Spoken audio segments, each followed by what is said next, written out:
The 3D and Panorama blocks were introduced in Blocks version 5 before, and you've probably seen them demoed already. This is the 3D block, and you see you can spin around a model like this.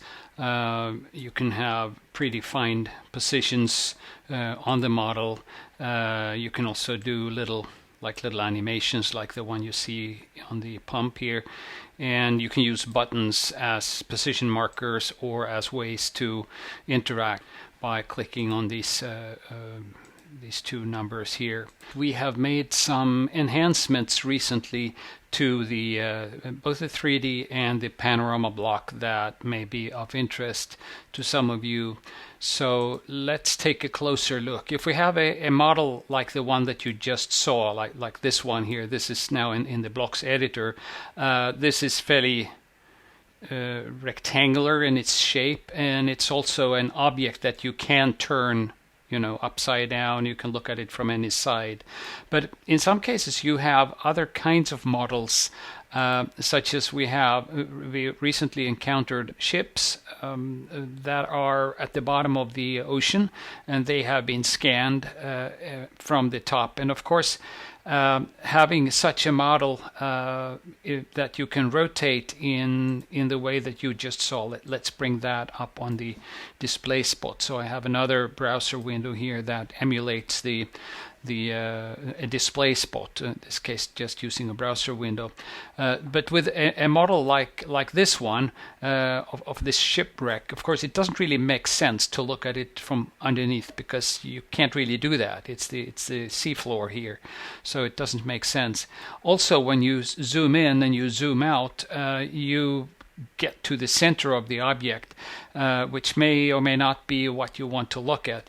So in upcoming version 5.4 of blocks, we've added the ability to pan the object either using two fingers on a touch screen, or if you're using a mouse, as I'm doing here, you can do it with the middle mouse buttons. You can move the scan sideways in this way, allowing you to zoom in on an object like this one little thing here, to focus on that.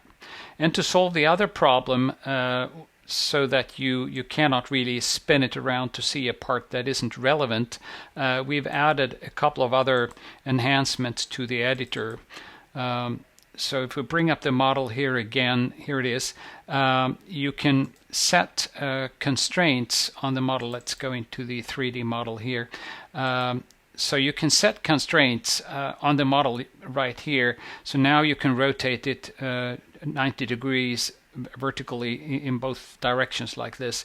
But in this case, that is not desirable, so you can set this to limit it to maybe a 10 degree of rotation, and that means you can't really rotate it past that point. Another thing that you may run into when you manipulate this object is that someone has been looking at the model, and you have carefully set, as you know from before, you can set an initial pose of the object. You just pose it the way you want it, like this, and then you press this button, and then it will remember that as the desired initial position. But if someone has been operating this model, and maybe they have zoomed into a certain part of it and maybe panned to another part of it, you may not want it sitting on the screen, like this for the next visitor. You may want it to, after a certain amount of inactivity, to revert back to the initial state for the next visitor. And as you know, in blocks we have an attractor that has the explicit purpose to do that, but the attractor switches between what we call an active block and a passive block, where the passive block is what's being shown when the spot is just sitting passive and nobody is interacting with it. And of course you can use that together with the 3D block, but that would mean that you would switch to another block in order to when the display spot goes passive. So you can use this to maybe have a little video of the object or something that attracts attention. But sometimes you may not want that. You may just want to have this 3D object on screen all the time without switching to some alternative block when it's in attract mode. So then what you can do is that you can select this auto spin while inactive, and that essentially gives you a similar functionality, and you can specify a time here. So let's set a really short time here, just 5 seconds, like that. So then when you use the spot and you have done what we just did here, and you zoomed in somewhere to a part of it and maybe panorate it, and then when you wait those 5 seconds and there is no activity going on the screen, it will automatically go back to the initial position. So that's useful if you just want to have this 3D object on the screen and not switch to another block when it goes passive. Another feature that you may have noticed on this page is that in addition to this timeout, which you of course typically would set to a larger value than 5 seconds, you can also have this auto spin value here that makes the model rotate at a certain speed, like 6 degrees per second, when you put that value in there. So let's take a look at how that works again. So we'll load in the model, and let's refresh that to see what it looks like from the beginning. And you can see this loads up the model and it goes to its initial position, and after those 5 seconds it starts to rotate. And same if someone has played around with it and maybe zoomed in and panned a bit and to look at some particular part of this shipwreck here, after those 5 seconds it will go back to its initial position and then start spinning around, maybe attracting a little more attention in that way. These last two features, resetting of the orientation after a timeout and auto rotation, has also been added to the Panorama block. And the Panorama block, you may recall, is a little bit similar to the 3D in that you can spin things around, you can zoom in and out, except here you are looking at an environment from the inside, and you can spin around and look in various directions. And here we have even combined the Panorama block with a couple of 3D objects, so you recognize this one from before, and I have another one over here.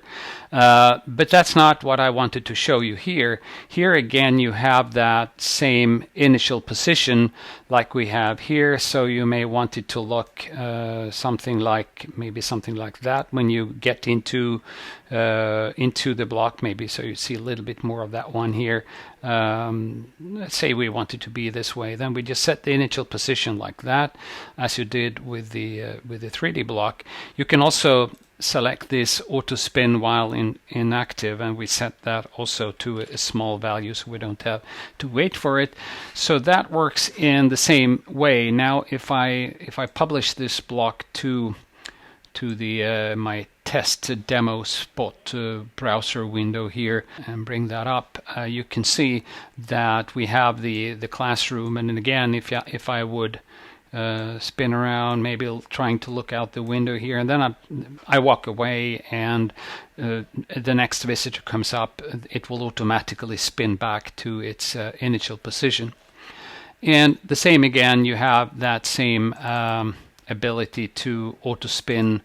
Let's say we spin the other way, so you can spin a little faster, maybe 10 degrees per second this way, and then we load that back in, and then after 5 seconds of inactivity it will start spinning around in the opposite direction here. So by changing the sign of this, you can change the direction in which it's spinning, and by changing the amount, you change the speed at which it's spinning. So now we'll have a faster rotation, and as soon as you grab it and manually rotate it and zoom in, maybe look at this chair or something, it will follow and track with you, and then again after those 5 seconds it will revert back, and then it will start doing this automatic spinning to perhaps attract a little more attention. If you just want to have the revert to the initial position with this auto spin function, you just remove this number, leave that empty or set it to 0, and then it will not spin automatically. It will just jump back to the initial position. So these were two new features that are coming in Blocks version 5.4 that should be out within the next couple of weeks.